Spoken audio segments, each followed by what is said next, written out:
تو اسی لیے میں کہتا ہوں باہر کا ٹیمپریچر دیکھ کر کے کوئی ہمیں ہلکا بھی نہ سمجھ لے. ایمان والوں کا جو اندر کا ٹیمپریچر ہوتا ہے وہ 100 ڈگری سے زیادہ کا ہوتا ہے. یہ ابھی باہر کوئی جا کر کے دیکھ کر کے آئے, سخت ٹھنڈیاں ہوں گی اور ہوائیں بھی چل رہی ہیں, لیکن جلسے میں لوگوں کو گرمی اتنی ہو رہی ہے کہ فین کی ضرورت محسوس ہو رہی ہے. بس اسی کو برقرار رکھو, باہر جیسی بھی ٹھنڈی ہو اندر گرمی باقی رہنا چاہیے. اور یہ گرمی ایسی ہے جس کو اقبال نے کہا ہے, اقبال نے کہا تھا اسی گرمی سے دنیا خوف زدہ ہے, یہ فاقہ کش موت سے ڈرتا نہیں ذرا, روح محمدی اس کے بدن سے نکال دو. انگریز یہ کہا کرتے تھے ان کے اندر جو روح محمدی ہے, عشق مصطفیٰ ہے, یہ جب تک باقی رہے اسے 1000 ٹکڑوں میں بدل دو, پھر سے یہ جمع ہو ہی جاتا ہے.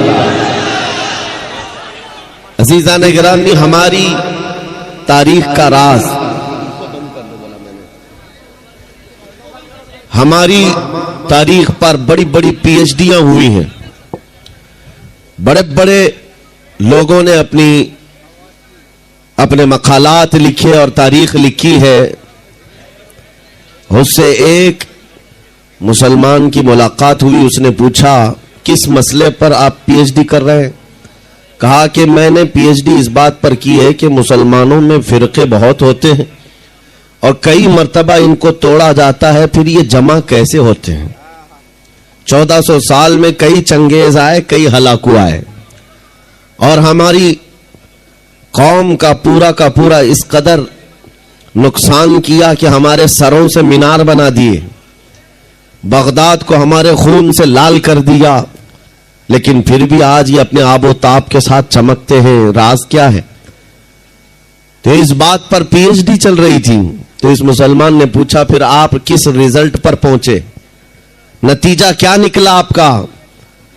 اس نے کہا میں نے دیکھا کہ کئی مرتبہ ان پر حملے ہوئے, ان کو بے گھر کیا گیا, ان کو وطن سے نکالا گیا, ان کے مال لوٹ لیے گئے, ان کے بچوں کا قتل ہو گیا, بہت مرتبہ تاریخ میں ایسا ہوا. لیکن ایک چیز ہے جو انہیں پھر سے جمع کرتی ہے, وہ نام محمد ہے. محمد عربی صلی اللہ تعالی علیہ وسلم کا نام, جس کو یہ اس قدر حساس انداز میں لیتے ہیں کہ ان کے ہزاروں اختلافات کیوں نہ ہوں, پھر یہ اس گنبد کی چھاؤں میں جمع ہو ہی جاتے ہیں. اور یہی بات ابھی امریکہ کے ایک بہت بڑے سپورٹ مین جو تھا, کھلاڑی تھا, اور وہ ایتھیسٹ تھا, یعنی جس کا کوئی دھرم ہی نہیں, لیکن اسلام میں آیا. آنے کے بعد اس نے جو سٹیٹمنٹ دیا, یہ میں اپنی طرف سے نہیں کہہ رہا ہوں, موجود ہے انٹرنیٹ پر. اس نے کہا میں نے دنیا میں یہ سوچا تھا کہ کوئی مذہب صحیح نہیں ہوتا, ہم کو آزاد جینا چاہیے, لیکن مجھے میری فکر نے یہاں تک پہنچایا. میں نے دیکھا ہزاروں برائیاں ہیں دنیا میں, تو کچھ تو اچھا ہوگا. جب برائی ہوتی ہے تو اچھائی بھی ہوتی ہے. تو کہتا ہے میں برائیوں کے خلاف دیکھتا گیا کہ اچھائی ہے کہاں, تو مجھے میرے سفر نے اسلام کی منزل پر لا کر چھوڑ دیا. اب سنو وہ کیا کہتا ہے جو بات ہے.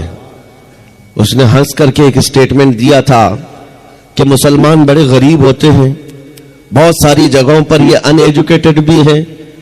اس دور میں جب ان کو پوری دنیا اپنے ٹارگٹ پر رکھی ہے, لیکن ایک چیز میں نے ان کے اندر دیکھی ہے, ایک چیز دیکھی ہے, عیسائی بھی ہیں اس دنیا میں, یہودی بھی ہیں, وہ بھی نبیوں کو مانتے ہیں, لیکن ایسے آزاد خیال ہیں کہ کوئی اگر عیسائی حکومت, کرسچن حکومت ہے, اور وہاں پر جا کر کوئی عیسیٰ علیہ السلام کے خلاف کوئی تختی لکھ کر کے گھوم رہا ہو, نعوذ باللہ کوئی گستاخی کر رہا ہو, تو وہ دیکھیں گے اور چل پڑیں گے. کہا کہ یہ فریڈم ہے, فریڈم آف ایکسپریشن ہے, فریڈم آف سپیچ ہے. یہودی بھی اس چیز کو دیکھ کر نظر انداز کر دیں گے, کسی نبی کی گستاخی کوئی کر کے گھوم رہا ہو, ان کی ہی حکومت کیوں نہ ہو. لیکن وہی سپورٹ مین جو ہے وہ کہتا ہے کہ یہ ان سب کے ساتھ ایسا ہے، لیکن جہاں مسلمانوں کی حکومت بھی نہ ہو، تھوڑے سے رہتے ہو، کسی اور کی حکومت ہو، اور وہاں کوئی بندہ ان کے نبی کی شان میں گستاخی کرے اور زندہ بچ کے دکھائے. یہ میری بات نہیں ہے، یہ مشہور آدمی کہہ رہا ہے امریکہ کا، جہاں تھوڑے سے مسلمان بھی رہتے ہو اور پھر ان کے نبی پاک کی شان میں گستاخی کر کے وہ آزاد گھومتا ہو. ایسا پاسبل نہیں ہے. گستاخی کرنے والے کر جاتے ہیں، لیکن زندگی بھر منہ چھپا کر جینا پڑتا ہے. کئی ایسے بڑے بڑے آئے کتے اور منہ چھپا کر پوری زندگی گزار کر چلے گئے.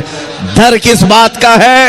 ڈر اس بات کا ہے کہ 4 چھوٹے مسلمان بچوں کا بھی وہ سامنا نہیں کر پاتے، اس لیے کہ اللہ کی طرف سے دیا ہوا رعب ہمارے بچوں میں بھی ہے، ہماری امت میں بھی ہے، آج بھی موجود ہے کہ گستاخی کرنے والا گوفے میں بیٹھ کر کر سکتا ہے، مجمع میں آنا یہ مردانگی کا کام ہوا کرتا ہے.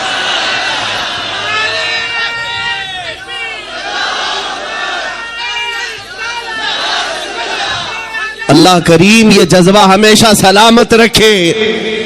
جو سینسیٹیو اور جو حساس پن قوم مسلم کے اندر ہے نبی پاک صلی اللہ علیہ وسلم کو لے کر، اس وقت تک میں نا امید نہیں ہوں، مایوس نہیں ہوں. ہم بکھر گئے ہیں، منتشر ہو گئے ہیں، ہمیں پتا ہے ہمارے پاس اسباب کی کمی ہے، جگہ جگہ ہمیں پکڑ کر مارا بھی جاتا ہے، سب کچھ ہے، لیکن جب تک دولت عشق مصطفیٰ ساتھ ہے پوری دنیا مل کر تمہارا پتہ نہیں اکھاڑ سکے گی. حضور کی محبت ہے، جتنی مرتبہ بھی مارا جائے گا اللہ کریم اس چراغ کو پھر روشن فرمائے گا، پھر روشن فرمائے گا. ارے آج میری باتوں پر اگر یقین نہ ہو، اگر آپ کو ایسا لگتا ہے کہ یہ ہوا میں تیر چلانے والے جملے ہیں اور کتابوں کی باتیں آپ کو سمجھ میں نہ آئے، پرانی باتیں ہوں گی، تو آج کے اس دور میں کرنٹ افیئرز کو دیکھو، فلسطین کے ان نہتے بچوں کو دیکھو، اور ان کے مقابل میں کھڑے ہوئے سپر پاور طاقتوں کو دیکھو، جن کے پاس پیٹرول، میزائل، ہر طرح کے اسلحے ہیں، اور ان کے مقابل میں کھڑے ہونے والے ہاتھوں میں کنکریاں لے کر کھڑے، چھوٹے چھوٹے ہاتھوں میں کنکریاں. ان کا جذبہ کیا ہے، ان کے استقامت اور ان کا ایمان کیا ہے، اور ہزاروں بچوں کو مار کر کے بھی ابھی بھی ان کا خوف جاتا نہیں. ایک چھوٹی سی قوم جس کو تم نے برسوں سے پابندیاں لگا رکھی ہیں، ان کے پاس کھانا پانی دوائیاں تک نہیں جاتی، پلس ان کے اوپر اٹیک پر اٹیک کیے جاتے ہیں. پھر بھی میں پوچھتا ہوں، تم تو پوری دنیا کی داداگیری کرتے ہو، تمہارے پاس ساری طاقتیں ہیں، مگر اس چھوٹے خطے سے ڈر کر تمہیں نیند کیوں نہیں آتی؟ ڈر کس بات کا ہے؟ یہی تو اقبال نے 100 سال پہلے کہا تھا، کچھ بات تو ہے کہ مٹتی نہیں ہستی ہماری، کچھ بات تو ہے کہ مٹتی نہیں ہستی ہماری. صدیوں رہا ہے دشمن دور زماں ہمارا، یونان و مصر و روما سب مٹ گئے جہاں سے، باقی مگر ہے اب تک نام و نشاں ہمارا. توحید کی امانت سینوں میں ہے ہمارے، آسان نہیں مٹانا نام و نشاں ہمارا، آسان نہیں مٹانا نام و نشاں ہمارا. باطل سے ڈرنے والے اے آسماں نہیں ہے ہم، 100 بار کر چکا ہے تو امتحان ہمارا. آج کے بچوں کے لیے میں یہ خطاب کرتا ہوں، کیونکہ آپ تاریخ پڑھتے نہیں ہیں، آپ کے ہاتھ میں انٹرنیٹ دیا گیا، تھما دیا گیا ہے، آپ کو ایسا لگتا ہے کہ یہ سارا انٹرنیٹ پب جی کھیلنے کے لیے، گیم کھیلنے کے لیے، یوٹیوب، فیس بک، انسٹا چلانے کے لیے. ذرا تاریخ پڑھ لینا تو پھر تم بھی جوان نظر آنے لگ جاؤ گے. تمہیں بھی یہ معلوم ہونا چاہیے کہ ہمارے اسلاف کون تھے جن کا نام لینے سے بھی آج کتراتے ہیں دنیا، اور انہیں اس بات کا ڈر ہے کہ ان کے ہاتھوں میں وہ تاریخ آنے نہ دی جائے، کہ تمہیں موبائل میں 24 گھنٹے مصروف کر کے رکھا جائے، تاکہ خوف اس بات کا ہے کہیں یہ تاریخ پڑھ لیا کسی محلے سے پھر صلاح الدین نہ پیدا ہو جائے، کہیں سے کوئی شہاب الدین نہ اٹھ جائے، کہیں سے کوئی ٹیپو سلطان نہ آ جائے، کہیں سے جو ان کے درد کا سبب ہے اورنگزیب نہ آ جائے. یہ ڈر اس بات کا ستاتا ہے کہ تاریخ نہ پڑھے، تاریخ نہ پڑھے، تم کو نشہ میں ملوث کر کے رکھا جائے، تم انٹرنیٹ کی تباہیوں میں اپنے آپ کو برباد کر کے رکھے رہو. عزیزان گرامی، میں آپ سے مخاطب ہو کر کے ایک بات کہنا چاہتا ہوں، نکل آؤ اس بستی سے، دنیا ابھی بھی تمہارے انتظار میں ہے۔ اللہ کریم قرآن میں فرماتا ہے وَلِلَّهِ الْعِزَّةُ وَلِرَسُولِهِ وَلِلْمُؤْمِنِينَ، عزت تو اللہ کی ہے، عزت تو رسول کی ہے، عزت تو ایمان والوں کے لیے ہے۔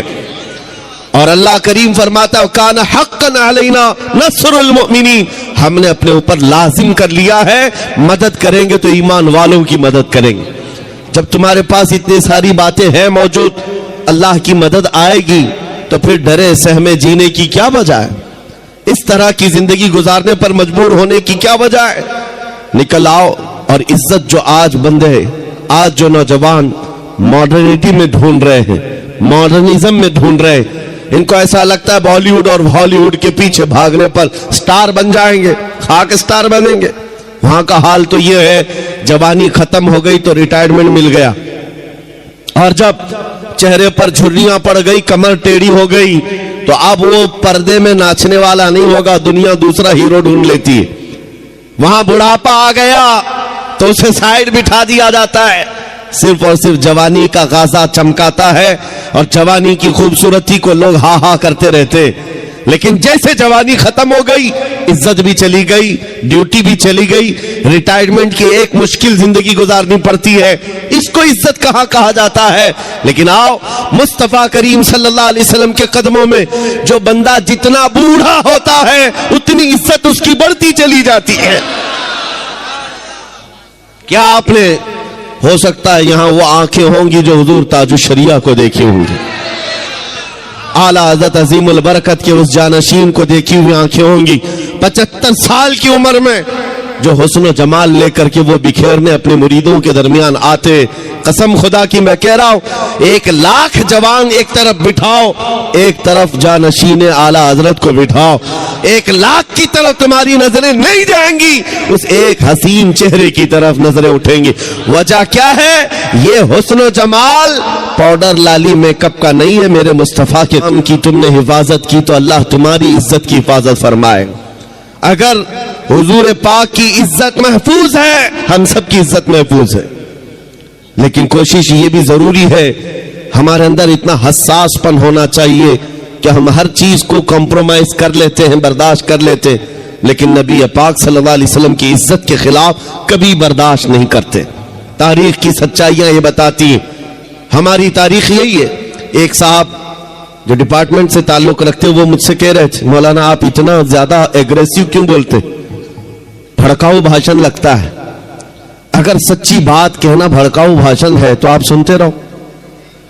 حضور پاک صلی اللہ تعالیٰ علیہ وسلم کی محبت میں بات کرنا، ہم بھڑکاتے نہیں ہیں، سوئے ہوئے دلوں کو اٹھاتے ہیں، بات صرف اتنی ہے۔ انہوں نے ہم سے کہا کہ آپ ہی کیوں بولتے ہیں اتنا زیادہ؟ ہم نے ان کو ایک مثال دی تھی، بڑے صاحب تھے، حکومت کے کارندے تھے، ہم نے کہا اگر آپ کو کسی نے کہا تمہاری ماں بدکار تھی تو آپ کو کیسا لگے گا؟ وہ کرسی چھوڑ کر کھڑے ہو گئے، کہا میں تو آپ سے اچھی بات کر رہا ہوں، آپ میری ماں پہ چلے گئے۔ میں نے کہا اگزامپل دیا، میں نے مثال دیا، گالی نہیں دیا۔ کہا میری ماں پر آپ مثال کیوں دے رہے؟ میں نے کہا آپ کو اپنی ماں کے خلاف مثال دینا بھی برداشت نہیں، تو سنیے کان کھول کر، مسلمانوں کے لیے جذبات یہ ہیں، کروڑوں ماں سے زیادہ مسلمان اپنے نبی سے محبت کرتا۔ ماں کی محبت اپنی جگہ پر، لیکن ہمارے لیے ایمان ہے۔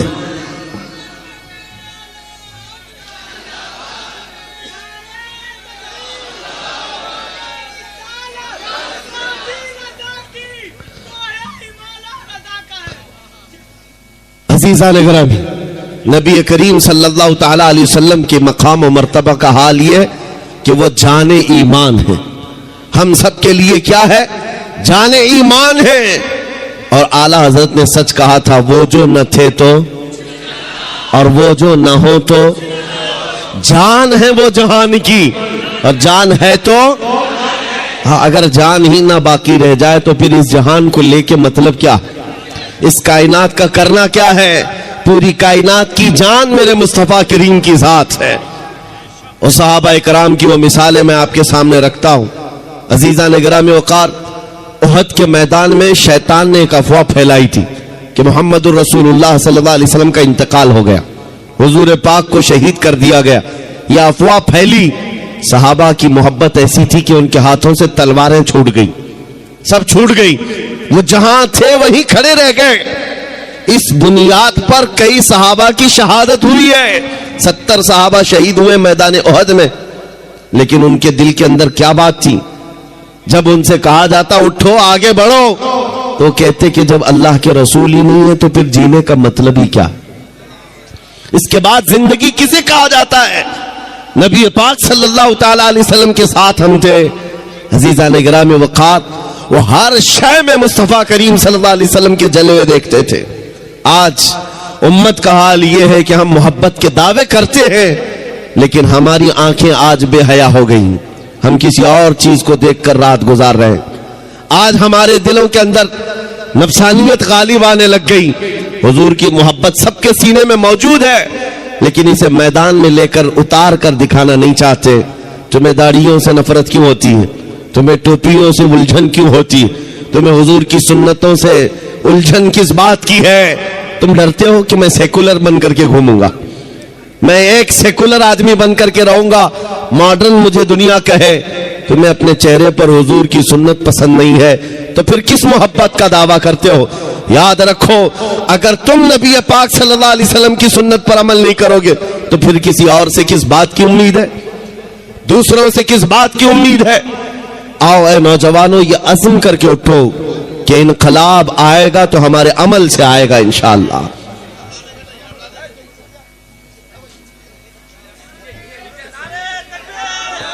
کیا ہوا؟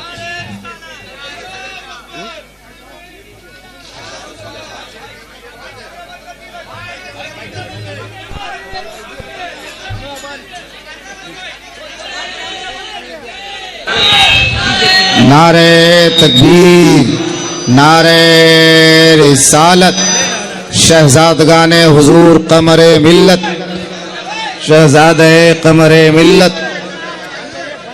حضرات دیکھیے نبی اعلیٰ حضرت شہزادہ قمر ملت، بھتیجے حضور تاج الشریعہ حضرت علامہ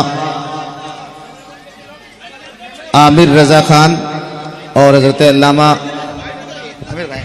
بھائی آپ لوگ کیمرہ بند کر دیا ورنہ کمیٹی کے لوگ موبائل چھین کے جمع لے لیں گے. آپ لوگ کا موبائل جمع ہو جائے گا پھر مت بولیے. آپ لوگ کیمرہ بند کر دیا، حضور کی تقریر کو آرام سے سنیے. بیٹھ جائیے حضرات، بیٹھ جائیے. ٹھیک ہے، بیٹھ جائیے. درود پاک پڑھ لیں. اللہم صلی علی سیدنا محمد وآلہ وآصحابہ وبارک وسلم صلاۃ دائمۃ سرمدا ابدا.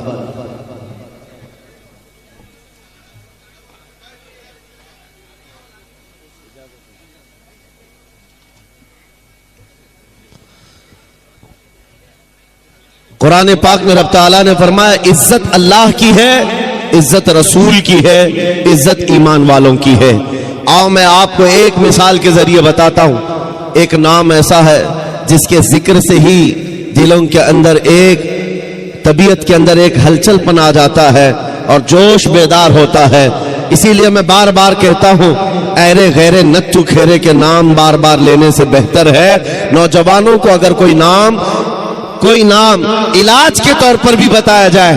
کسی کا دل اگر بار بار درد کرتا ہے، درد زیادہ محسوس ہوتا ہے اور دھڑکن زیادہ ہوتی ہے، جلدی خوف آتا ہے، کسی کا رعب چھا جاتا ہے، ایسے بیمار آدمی کے لیے علاج میں بتا رہا ہوں وہ حضرت خالد بن ولید کا نام یاد کیا کریں. سیف اللہ المسلول کا نام یاد رکھے. وہ ایک سیف اللہ المسلول خالد ابن ولید رضی اللہ تعالیٰ عنہ. جانتے ہو 125 جنگوں میں شرکت کیا، ایک جنگ میں بھی شکست نہیں کھائی. اور ایک جنگ کا حال یہ تھا، کس چیز پر ہم سب کی توجہ ہونی چاہیے، وہ توجہ کر. میدان جنگ میں شریک ہے اور لڑتے لڑتے ان کا حال یہ تھا. وہ خود فرماتے ہیں ایک بالشت جگہ بھی میرے جسم میں ایسی نہیں ہے جہاں تیر نہ چباؤ، تلوار نہ لگی ہو. پورے جسم میں کوئی ایک جگہ بھی ایک بالش برابر باقی نہیں، ہر جگہ زخم تھے. لیکن ایک میدان میں کہتے ہیں کہ اچانک ان کے گردن پر تلوار آ گئی